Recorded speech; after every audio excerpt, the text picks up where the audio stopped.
গত রাতটা কাটলো একটানা বৃষ্টির শব্দে। মুষলধারে বৃষ্টি যেন আকাশে ভরাই কান্না।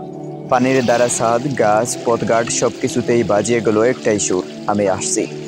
সকালে ঘুম ভাঙতেই অনলাইনে চোখ প্রথম খবরটাতেই বুক কাঁপিয়ে দিল। বন্যায় আশঙ্কা, পানি বাড়ছে হাওরে।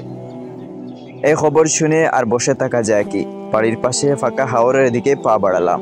মনের ভিতরে একরাশ প্রশ্ন, এত রাতে যা বর্ষণ নামলো, হাওরের অবস্থা কেমন হবে?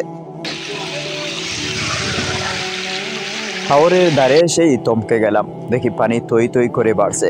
এ যেন নদী নয়, সাগরের ঢেউ।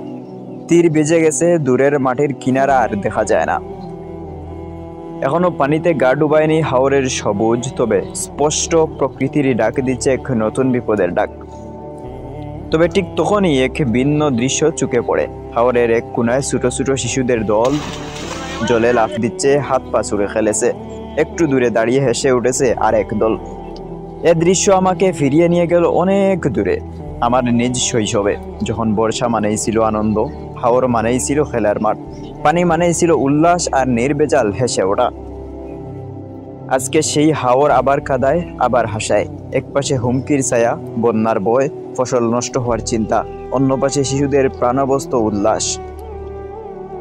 যেখানে বয়ের নেই কিছু, আছে শুধু আজকেরই আনন্দ। আমরা যারা বড় হয়েছি এই হাওরের দ্বারে, তারা জানি বর্ষা কেবল দুর্যোগ নয়, এটা জীবনের একটা চক্র, যেখানে হাসি কান্না পাশাপাশি চলে।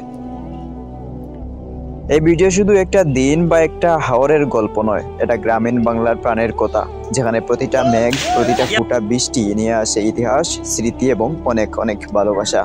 এই হাওর আমাদেরই, এই বৃষ্টি আমাদের, এই জীবন আমাদের। প্রিয় দর্শক, আজকের আয়োজন এই পর্যন্তই। ভালো থাকুন, সুস্থ থাকুন, আর আমাদের বারাকা এগ্রো এর চ্যানেলটিকে সাবস্ক্রাইব করে আমাদের সাথে থাকুন। ধন্যবাদ।